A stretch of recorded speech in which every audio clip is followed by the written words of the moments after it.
El siguiente mensaje es una presentación del ministerio Tiempo de la Gloria de Dios.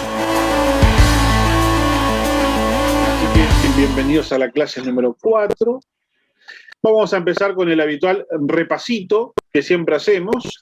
El propósito por el cual el apóstol Juan escribió el Evangelio, lo volvemos a poner ahí, es para que al leer el Evangelio creamos en Jesús y al creer en Jesús tengamos vida eterna. Gracias, Señor. Amén.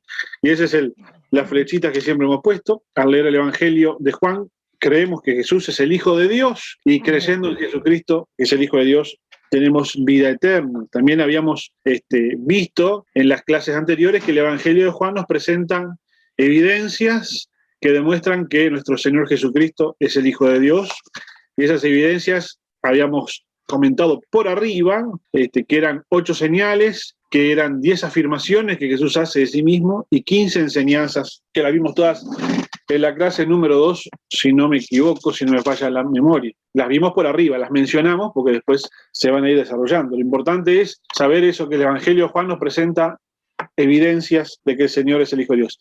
Y en la clase pasada, hace 3 semanas atrás, hablamos del prólogo, hablamos del primer capítulo del Evangelio de Juan. Dijimos que eso era como el prólogo, la introducción a todo el resto del Evangelio, y fue allí donde conocimos que Jesucristo es presentado como el Verbo. Y algunas de las características que vimos del Verbo, que se presentaban allí en el primer versículo de Juan nomás, en el principio era el Verbo, y el Verbo era con Dios, y el Verbo era Dios, dijimos que nuestro Señor Jesucristo es uno con el Padre, que nuestro Señor Jesucristo es una persona distinta del Padre al mismo tiempo, y que el Verbo de Dios es un ser divino. Entonces, en función de esto, de que el Señor Jesucristo es uno con el Padre, pero es una persona distinta al Padre, pero es Dios, habíamos hablado entonces, dimos una buena introducción de lo que es el tema de la Trinidad. Y también vimos en la clase de hace 3 semanas atrás qué importante que es la Trinidad en el plan de salvación de Dios para la humanidad. Así que hoy vamos a seguir estudiando al Verbo y vamos a ver que el Verbo es un agente de la creación. Y acá tenemos 3 versículos para compartir con ustedes. Léeme, ya mandó ahí San Juan 1:3. 1:3. Todas las cosas por Él fueron hechas y sin Él nada de lo que ha sido hecho fue hecho. Amén. Todas las cosas fueron hechas por nuestro Señor Jesucristo, por Él, a causa de Él. Y si no existiese el Hijo, no se hubiese hecho nada. ¿Lees ahí Juan 1:10? ¿Lo ves de acá? Sí. En el mundo, sí. Juan 1:10. En el mundo estaba, y el mundo por él fue hecho, pero el mundo no le conoció. Ah, se vio el doblez. El doblez en la página de la Biblia, ¿vio? Así. En el mundo estaba, y en el mundo por él fue hecho, pero el mundo no le conoció. Estaba dobladito y tapó ahí. Está viejita la Biblia, de mucho leerla, gloria a Dios. En el mundo estaba y el mundo por él fue hecho, pero el mundo no le conoció. Y acá tenemos Hebreos 1, versículos 1 y 2, que dice, porque en él fueron creadas... estoy perdido. Dios, habiendo hablado muchas veces y de muchas maneras en otro tiempo a los padres por los profetas, en estos posteros días nos ha hablado por el Hijo, a quien constituyó heredero de todo y por quien asimismo hizo el universo. Amén. Y tengo otro versículo más para leer, que está en Colosenses 1, 16 y 17, que vamos a ver si hay alguno de ustedes que se anima a leerlo. Está en pantalla, no sé si todos ustedes lo ven en buen tamaño, pero si no lo buscan en sus Biblias, Colosenses 1, 16 y 17, y el primero que lo tenga, que lo diga. Porque en Él fueron creadas todas las cosas, las que hay en el cielo y las que hay en la tierra, visible e invisible, sean tronos, sean dominios, sean principados, sean potestades. Todo fue creado por medio de Él y para Él. Y Él es antes de todas las cosas, y todas las cosas en Él subsisten. Ahí está. Estos son versículos que hemos separado, que después obviamente yo les voy a mandar, como siempre, ¿no?, a los grupos, el archivo. Pero estos son los versículos que hemos separado para mostrar que el Verbo, nuestro Señor Jesucristo, es el agente, es la razón, es el fundamento de la creación. Y aquí les presento un cuadrito, Génesis 1:1. Dice, en el principio creó Dios los cielos y la tierra. Y Juan 1, el 1 al 3 dice, en el principio era el verbo y el verbo era con Dios y el verbo era Dios. Este era en el principio con Dios. Todas las cosas por él fueron hechas y sin él nada de lo que ha sido hecho fue hecho. Estos son dos pasajes que son paralelos entre sí. Génesis 1:1 y Juan 1 del 1 al 3. Porque revelan que Dios es el creador, ¿sí? Y Juan deja bien en claro que el verbo, como Dios, participó en la creación de todas las cosas. ¿Amén? Amén. Así que el verbo, nuestro Señor Jesucristo, es el agente de la creación. Si no existiese el Hijo, no existía nada. ¿Sí?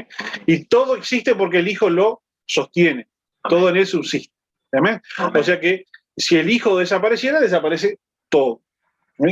Este es un tema muy lindo. El verbo es la fuente de vida, luz y nuevo nacimiento.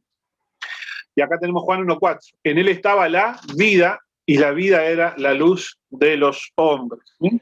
El verbo es agente de creación, es el que crea y es el que le da la vida a la creación. ¿Sí? Tanto vida material como vida espiritual. ¿Sí? Vos podés hacer una creación que no tenga vida. ¿Sí? Pero el que da la vida a la creación, el que da la vida a los seres vivos, el que nos ha dado la vida a nosotros, es el verbo. ¿Sí? Acá la palabra luz y la palabra vida son sinónimos. La vida era la luz de los hombres. ¿Sí? De la misma manera, la palabra oscuridad y la palabra muerte también son sinónimos. Esto es para que entendamos, ¿verdad?, que en el desarrollo del Evangelio de Juan, cada vez que veamos la palabra luz, es sinónimo de vida, y cada vez que veamos la palabra oscuridad, es sinónimo de muerte, y viceversa. Así que la luz es la iluminación del espíritu y el alma del hombre. ¿Sí? La luz es el ámbito donde habita Dios, ¿sí? Porque Dios es luz. Amén. Amén. Dios no habita en oscuridad. Y acá tenemos Juan 8:12, que dice, otra vez Jesús les habló diciendo, yo soy la luz del mundo. Y el que me sigue no andará en tinieblas, sino que tendrá la luz de la vida. Qué bueno que es saber que no vamos a andar en tinieblas, porque no va a haber nada más desesperante para una persona que no saber por dónde va en la vida. Andar a ciegas, andar a tientas, ¿verdad? Y lamentablemente las personas que no tienen al Señor Jesucristo en su corazón andan en tinieblas, ¿verdad? Andan por un camino que no sabe a dónde los va a terminar llevando. Nosotros, gracias a que tenemos a nuestro Señor Jesús en nuestros corazones, andamos en luz. Sabemos perfectamente qué camino estamos transitando y hacia dónde ese camino nos va a llevar, cuál es nuestro futuro glorioso. La humanidad no tiene eso. Por eso la humanidad, yo qué sé, por ejemplo, existen las supersticiones. ¿Ah? Las supersticiones son el fruto de que la gente no tiene luz y no sabe a dónde lo va a llevar su camino, ¿verdad? Por eso las personas terminan buscando o creyendo en aquello que pueda modificarles el futuro más inmediato. Les voy a poner un ejemplo concreto, el horóscopo. ¿Ah? Las personas que leen el horóscopo y acuden a los astros, el tarot, yo qué sé, todas estas cuestiones que existen para que te adivinan el futuro. ¿Cuál es la intención de la gente cuando consultan eso? Tratar de conocer el futuro inmediato, mañana, pasado, el mes que viene, cómo me va a ir, y en función del dato que me dan, a ver qué puedo hacer para cambiarlo y para intervenir, pero siempre en el cortito, en el futuro inmediato, porque es en el único futuro en el que pueden pensar, porque no tienen la seguridad, la esperanza del futuro glorioso que tenemos todos nosotros, que vamos a vivir por siempre con Cristo, que seremos transformados cuando el Señor nos llame con un cuerpo glorificado y viviremos con Él. Amén. Y que si morimos antes de que el Señor venga, resucitaremos cuando el Señor nos llame con un nuevo cuerpo. Esa esperanza que tenemos nosotros, los creyentes, eso es la que nos da un futuro seguro. Entonces tenemos la luz de Cristo, sabemos hacia dónde vamos, sabemos cuál va a ser el final de nuestro recorrido. La gente que no tiene a Cristo no lo sabe, por eso busca todo el tiempo maneras de anticiparse al futuro más cortito, al futuro más inmediato, para ver si lo puede modificar. Viven entonces con el miedo, con la superstición, etcétera, etcétera, ¿verdad? Y ahí ustedes están viendo Juan 9:5, dice, entre tanto que estoy en el mundo, luz soy del mundo. Así que nuestro Señor Jesucristo es la luz. Las tinieblas significan noche, pero simbólicamente también significan ignorancia espiritual o moral, depravación o maldad, una fuerza que se opone a Dios. Juan 6:17 dice, y entrando en una barca iban cruzando el mar hacia Capernaum, estaba ya oscuro y Jesús no había venido a ellos. Esto es para ejemplificar que la palabra tinieblas, en este caso oscuridad, significa noche.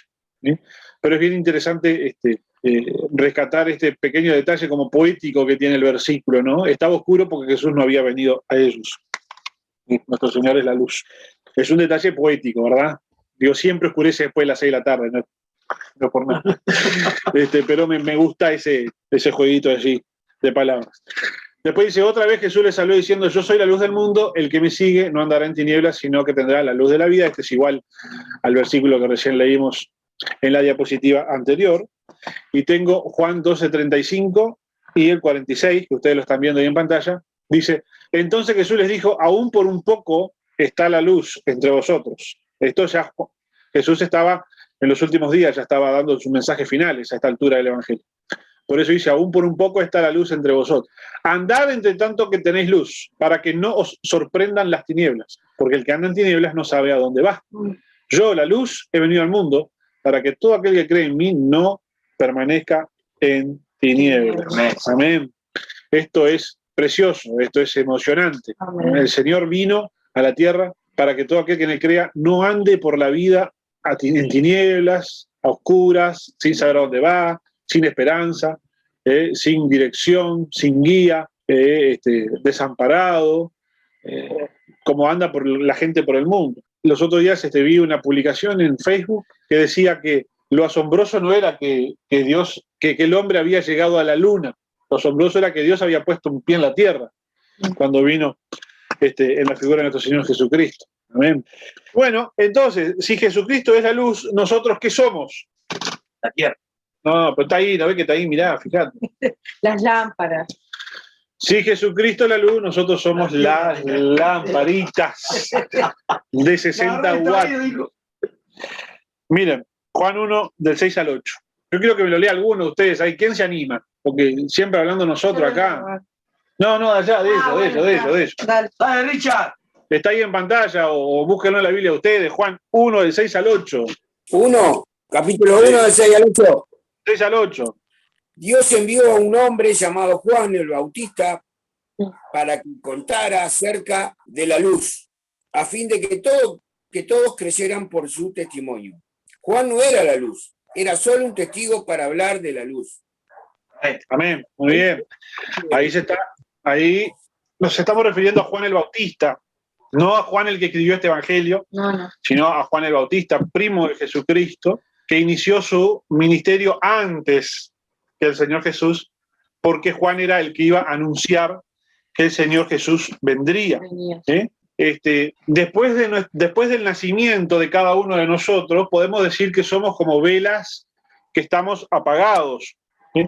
Y necesitamos que Jesucristo venga a darnos vida y luz espiritual. Cuando aceptamos a Jesús como nuestro Salvador, Él nos da la luz y la vida espiritual. Amén. Y el derecho de ser hijos de Dios. Está súper interesante la vida de Juan el Bautista, porque Juan el Bautista apareció primero, antes que Jesucristo.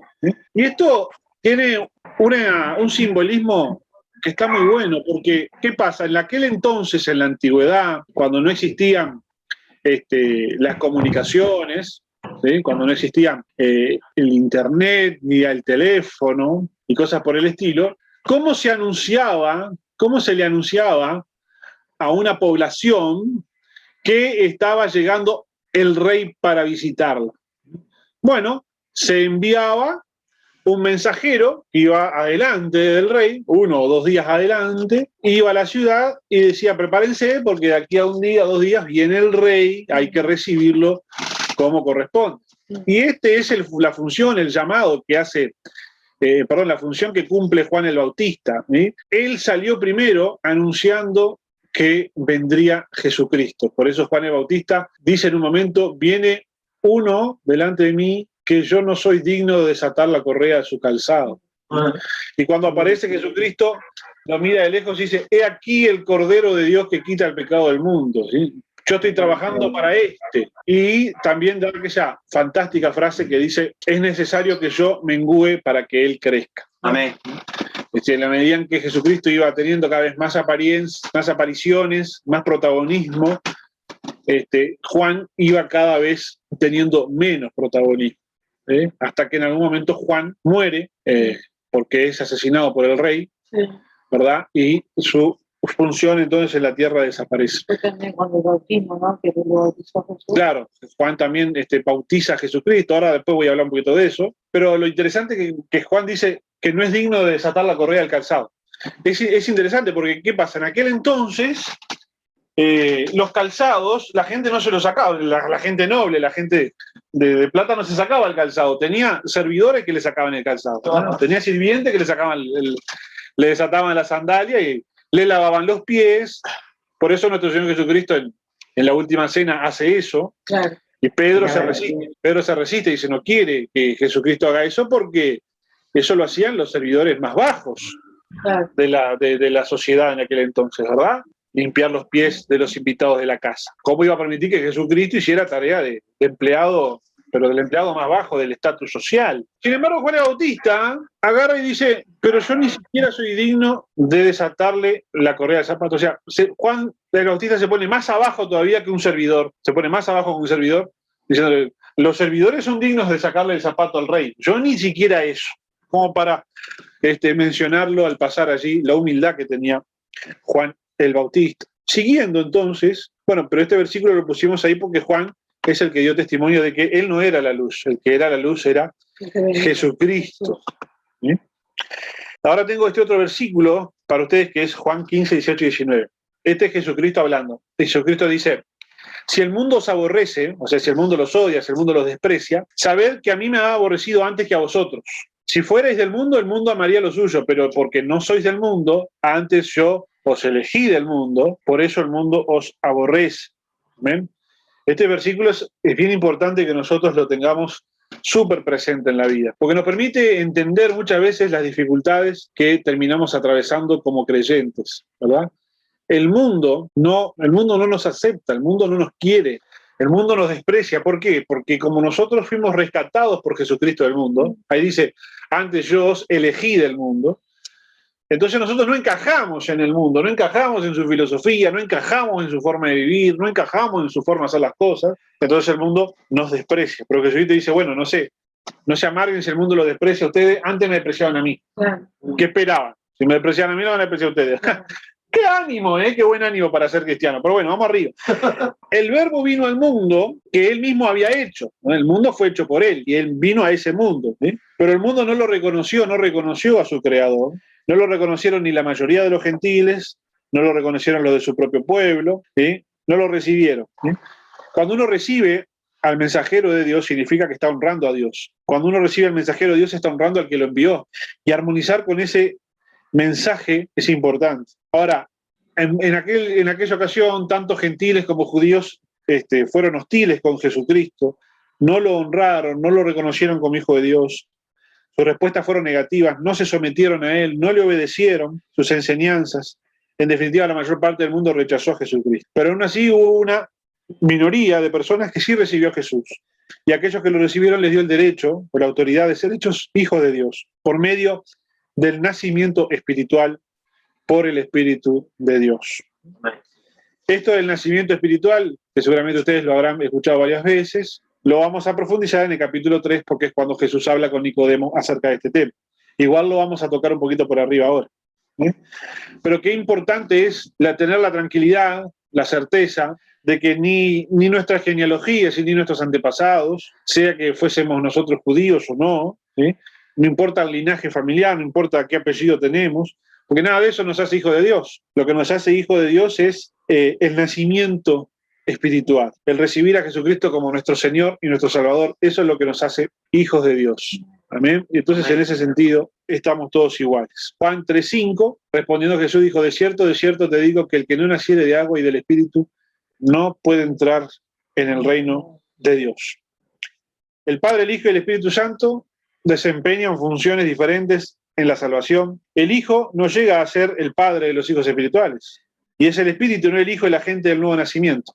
Esto es interesante. El verbo es el agente de la creación, es el que nos creó, nos dio vida, pero el que nos hace nacer de nuevo para ser hijo de Dios es el Espíritu Santo. Y es muy importante que nosotros tengamos claro el concepto del nuevo nacimiento, porque es un concepto que nos va a cambiar la vida, de verdad. Porque uno puede tener muchos años viniendo a la Biblia, orando, creyendo, viniendo a la Biblia, dije. Sí. Viniendo a la iglesia, leyendo la Biblia, orando, creyendo. Sin embargo, muchas veces en nuestra vida hay cosas que no terminan de transformarse. Por lo general, conocemos personas, nosotros mismos, o otras personas, que no terminan de someterse 100% a Jesucristo, que les cuesta en algún área de su vida obedecer y hacer lo que a Dios le agrada. Personas que persisten en su forma de pensar, entonces cuando la palabra de Dios dice que hay que tener ciertas conductas o dejar de tener ciertas otras, lo primero que salta es a la defensiva. ¿Por qué tengo que dejar de hacer eso? ¿Por qué si a mí me parece que está bien? ¿Por qué alguien tiene que venir a decirme qué hacer? Etcétera, etcétera, ¿no? A veces conocemos personas que son que más difícil de explicarles, ¿verdad? Cómo es la doctrina de nuestro Señor Jesucristo, cómo son los mandamientos, que todo eso el Señor lo hizo para nuestro bien, ¿verdad? Y por lo general nuestra carne se resiste a querer hacer las cosas como Dios quiere. Y la razón es una sola, es que esas personas no han terminado de nacer de nuevo, porque es un tema espiritual. Que el pecado deje de generarme placer y que deje de generarme gusto y que yo quiera rechazarlo. No es una cosa que le podemos pedir a nuestra carne. No le podemos pedir a nuestra carne que deje de parecerle bueno hacer aquellos pecados que antes hacían. No lo logramos por pura disciplina o por ejercicio. Se logra un nacimiento espiritual. Se logra reconociendo que yo estaba muerto en mi pecado y necesito nacer de nuevo. Ahora, a muchos de nosotros ese proceso de nacer de nuevo nos lleva mucho tiempo. A veces nosotros atravesamos circunstancias de la vida y vemos que otra vez reaccioné mal, otra vez sentí odio, otra vez sentí bronca, traté mal a mi prójimo o lo que sea, y nos frustramos porque sale a la luz ese temperamento nuestro. Decimos, ¿por qué? Yo hace años que conozco al Señor. ¿Por qué pasa eso? Bueno, pasa porque el proceso del nuevo nacimiento, ¿sí?, puede llevar mucho tiempo. Entonces es importante que nosotros en nuestra oración diaria digamos, Señor, yo quiero morir y nacer de nuevo. Yo quiero seguir naciendo de nuevo, quiero seguir matando las cosas en mi vida que no te honran a ti para que nazcan las cosas nuevas. Porque muchas veces ese proceso lleva mucho tiempo. Nuestro Señor Jesucristo fue bautizado y era el único que no necesitaba ser bautizado, porque el bautismo significa arrepentimiento. Juan el Bautista venía diciendo, arrepiéntanse porque el reino de los cielos ha llegado y bautícense. Después, en el libro de los Hechos, el mensaje de los apóstoles siempre era arrepiéntanse y bautícense. Es decir, el bautismo es un acto de arrepentimiento. ¿De qué se tenía que arrepentir Jesucristo? Que nunca había cometido pecado, que era el Hijo de Dios. De nada. Lo que nos tenemos que arrepentir somos nosotros. Sin embargo, él también se bautizó y dice la Biblia que lo hizo para cumplir toda justicia. Es decir, lo hizo porque el Señor Jesucristo también, como ser humano, como 100% hombre que era y 100% Dios, también él hacía el ejercicio de someterse a otro. Él también hacía el ejercicio de la humildad. Él también hacía el ejercicio de ponerse por debajo de otro. Porque siempre en el bautismo, espiritualmente hablando, y en términos teóricos, ideales, el que bautiza está por encima del bautizado. ¿Verdad? Siempre el que bautiza es un pastor, un apóstol, un discípulo que está bautizando un nuevo. Entonces, espiritualmente, el que bautiza está por encima del que se está bautizando. Entonces Jesucristo, en un momento, resolvió ponerse por debajo de Juan, el Bautista. ¿Sí? ¿Por qué? Por el hecho de obedecer al Padre, por el hecho de ser humilde, de aprender humildad, y por el hecho de reconocer el ministerio de Juan, y también para darnos a nosotros una gran lección, ¿verdad? Si yo acepté bautizarme, si yo me sujeté a otro, ¿cómo no nos vamos nosotros también a seguir ese ejemplo y por lo tanto aceptar muchas veces en la vida que tenemos que estar sujetos a otras personas, que tenemos que obedecer a otras personas, ¿sí? Que va a haber gente por encima de nosotros, que está bueno que haya alguien a quien yo tenga que contarle mi vida, decirle en qué ando, que sepa dónde estoy, ¿verdad? Que está bueno que haya alguien que me, entre comillas, controle, o por lo menos que me supervise, que sepa en lo que estoy. Porque todos los casos de personas que han terminado cayendo en pecado, que yo haya conocido, el 100% de los casos, habían estado desarrollando alguna actividad que o su pastor o su líder o nadie sabía. Claro. Porque es difícil que una persona termine cometiendo un pecado, cometiendo un error, si tiene a su líder o a su pastor al tanto de las cosas que está haciendo. Claro. ¿Verdad? Un adulterio, lo que sea que una persona termina haciendo en la vida, que es pecado, lo hace porque en algún momento dijo, yo voy a hacer las cosas solo a mi manera y no le voy a contar a nadie. Entonces está bueno que nosotros hagamos eso. Pero se resiste la carne, se resiste nuestro ser interior. ¿Por qué? Porque no ha terminado de morir. ¿Y por qué? Porque yo no he terminado de nacer de nuevo. Y a veces es frustrante para algunos, pero no hay otro remedio que aceptarlo. Es frustrante a algunos que piensen que hace años que están en la iglesia y tengamos que reconocer que no hemos nacido de nuevo todavía, o que el proceso de nacer de nuevo todavía le falta completarse. Y eso es un punto súper importantísimo, porque es espiritual. Se nace de nuevo a través del Espíritu Santo. Si ustedes estudian la vida del rey Saúl, el rey Saúl fue ungido como rey, comenzó su reinado ganando batallas, venciendo enemigos, pero en algún momento, cuando inició su reinado y fue ungido, dice que se lo vio junto con una compañía de profetas profetizando, ¿verdad? Es decir, tenía unción, era una persona espiritual, pero en algún momento cometió algunos errores, cometió desobediencias. Sí. El profeta le dijo, usted tiene que matar todo lo que haya en ese otro pueblo que va a conquistar. ¿Sí? No me deje vivo nada, ni animales, nada. Y se hizo Saúl, mató a todo, pero se quedó con las vacas, las ovejas y eso, ¿no? Entonces cuando vino Samuel y le dijo, ¿por qué te quedaste con las vacas y las ovejas? Estoy escuchando acá que un ruidaje bárbaro. Dice, no. El pueblo quiso quedarse con todo eso para hacerle sacrificios al Señor, ¿verdad? Para hacer ofrenda, ¿verdad? ¿Ya? Claro. Dice, y ahí es donde Samuel hace su famosa frase que le dice a Saúl, Dios quiere más la obediencia que las ofrendas, señor Saúl. Y en la siguiente ocasión en la que Saúl cae, la Biblia dice que Saúl cometió el sacrilegio de ofrecer él el sacrificio en vez de esperar a Samuel a que viniera. Sí. Y le dijo, lo que pasa es que el pueblo se me impacientaba, la culpa siempre el pueblo, ¿vio? Sí. Entonces, como el pueblo se me impacientaba, hice el sacrificio. Y Samuel le dice, locamente has hecho, eso no debiste hacerlo. ¿Y cuál fue la reacción de Saúl? El que había sido ungido, el que había iniciado su reinado con victorias, el que profetizaba. ¿Cuál fue la reacción de Saúl? Bueno, pero haceme el favor, salí conmigo y honrame delante de los ancianos de Israel para que no se den cuenta que me tira pata, si no, se me va a armar un lío bárbaro. ¿Puede ser? ¿Podés acompañarme y guardar las apariencias delante de la gente? Es decir, a Saúl no le importaba que había desobedecido, no le generaba ninguna tristeza que había cometido un pecado, lo único que le importaba era cómo iba a quedar delante de la gente. Claro. Y Saúl le dice, Dios te acaba de desechar como rey.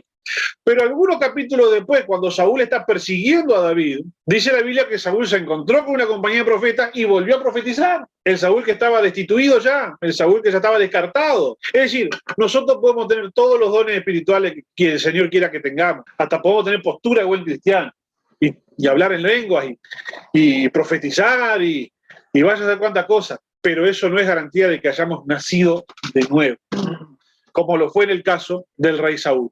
¿Sí? El rey Saúl tenía unción, tenía victorias, tenía liderazgo, profetizaba, pero las evidencias nos están mostrando que ese hombre no había nacido de nuevo. Amén.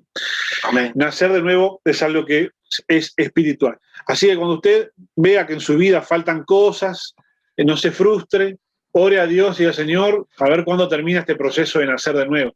Lo importante es eso, reconocer que necesitamos nacer de nuevo. El Padre, el Hijo y el Espíritu Santo. Amén. Amén. Al recibir al Hijo, Él nos da derecho de ser hijos de Dios y nos da la autoridad de ser hijo de Dios. La Biblia dice que Jesús es la puerta de las ovejas, es el único a quien recibimos y por el que pasamos a ser hijos del Padre.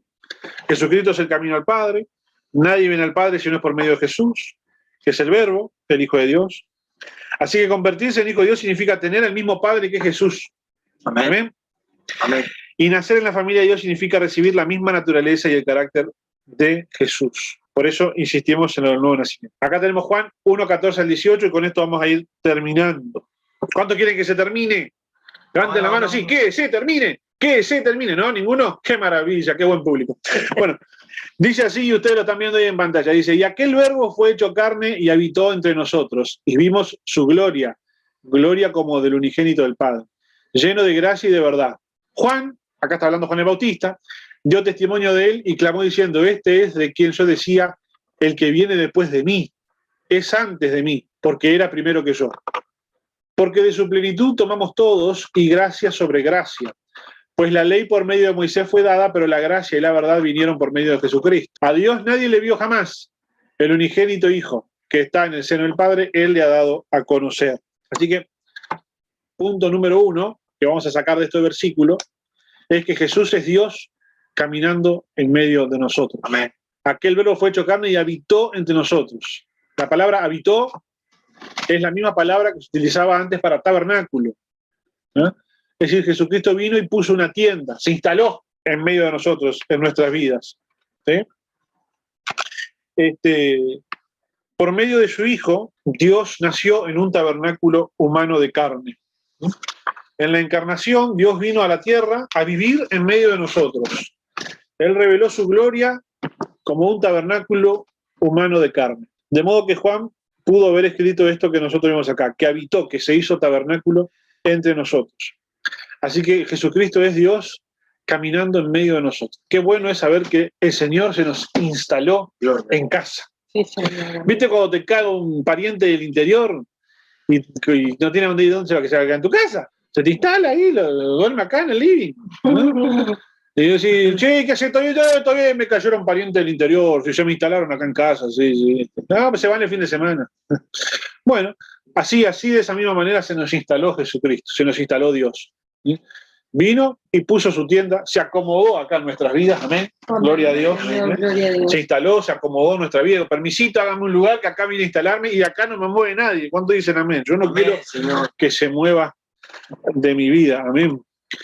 Así que punto 1 y punto número 2, con este vamos a finalizar. Jesús nos reveló una dimensión más profunda del Padre. ¿Sí?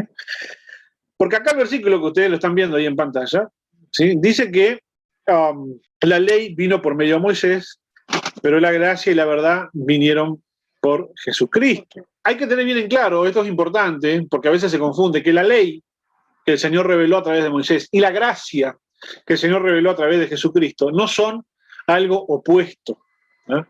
No son una cosa distinta a la otra, no es blanco y negro, ¿verdad? Sino que tanto la ley como la gracia son dos niveles de revelación del Padre, ¿verdad? Con la ley, Moisés nos reveló a Dios desde cierta distancia, ¿verdad? Como diciendo, bueno, ahí está Dios, pero la gracia nos revela a Dios desde más cerca, nos lo trae más cercano a nosotros. El Evangelio de Juan acá en este versículo conecta la ley de Dios con las bendiciones que vinieron a través de la plenitud del Hijo. La ley fue un regalo y una bendición de la gracia de Dios. La ley nos proveyó sacerdotes, sacrificio de animales, todo un sistema para poder tener una relación con Dios, proveyó un día de descanso, proveyó las fiestas, las celebraciones, la ley proveyó los mandamientos para que nosotros sepamos lo que está bien y lo que está mal, ¿verdad? La ley nos reveló el carácter de Dios, su amor, su justicia, su santidad, todo eso lo reveló la ley. La ley trajo muchas bendiciones de parte de un Dios de gracia. gracias. Aún así, lo que escribió Moisés acerca del carácter de Dios fue bastante menos que lo que Jesucristo con su vida nos vino a revelar. Los sacrificios que la ley establecía eran solamente una imagen de lo que iba a ser Jesucristo, el Cordero de Dios, que quita el pecado del mundo. Los sacrificios eran una sombra, lo que nosotros decimos una tipología, una profecía de lo que iba a ser Jesucristo. Pero en Jesucristo la verdad y la realidad sobre la que había escrito Moisés se hizo realidad. Moisés nos llenó de simbolismos a través de sus sacrificios y sus celebraciones y sus fiestas, y Jesucristo lo vino a encarnar. Jesucristo es la realidad. Ahora el Señor escribe su ley en nuestros corazones, ya no la escribe en tablas de piedra. Escribe su ley en nuestros corazones y nos da el poder a través del Espíritu Santo para poder guardar y obedecer sus mandamientos. Los mandamientos siempre fueron algo muy gravoso, muy cargoso para la vida de los israelitas. Cumplirlos era muy trabajoso. ¿no? Y sí, es súper trabajoso para cualquier ser humano cumplir con los mandamientos de Dios, es súper trabajoso, es una cosa imposible. Solamente se puede cumplir gracias a que tenemos el poder del Espíritu Santo, a través del nuevo nacimiento, para poder cumplir con esos mandamientos. Amén. Amén. Por lo tanto, la verdad revelada de Dios en los mandamientos, si no tiene la gracia de nuestro Señor Jesucristo, eso es lo que nosotros llamamos legalismo. La verdad sin gracia es legalismo.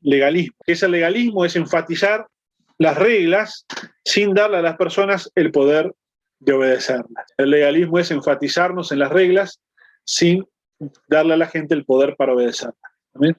Por eso nosotros nos enfocamos mucho en nuestro vínculo con Dios, en nuestra relación con Dios, porque allí es donde está el verdadero poder para seguir los mandamientos. La verdad, que es misericordiosa, da los mandamientos y nos empodera para obedecerlos por medio de un nuevo corazón. La palabra nos limpia e ilumina nuestro camino y el Espíritu que mora en nosotros nos guía. El verbo no se hizo una filosofía para discutir o un concepto para debatir. El Señor no es una palabra o una idea que tengamos que andar discutiendo o debatiendo. El Señor se hizo un ser humano lleno de gracia y de verdad. Es una persona a quien tenemos que recibir. Es una persona en quien tenemos que confiar. Es una persona que tenemos que seguir, que tenemos que obedecer, que tenemos que amar, que tenemos que servir y que tenemos que adorar para siempre. Amén. Amén. Y con esto entonces concluimos la de hoy. Si alguno quiere decir alguna cosa, hacer alguna pregunta, algo que no le quedó claro, Tremendo. puede activar su micrófono. Si no, nuestro hermano Yamandú ya me comentó que está ansioso de hacer la oración de cierre. ¿Hago? Amén. ¿Vamos arriba? Amén, hermanos. Amén. Fue una presentación del Ministerio Tiempo de la Gloria de Dios.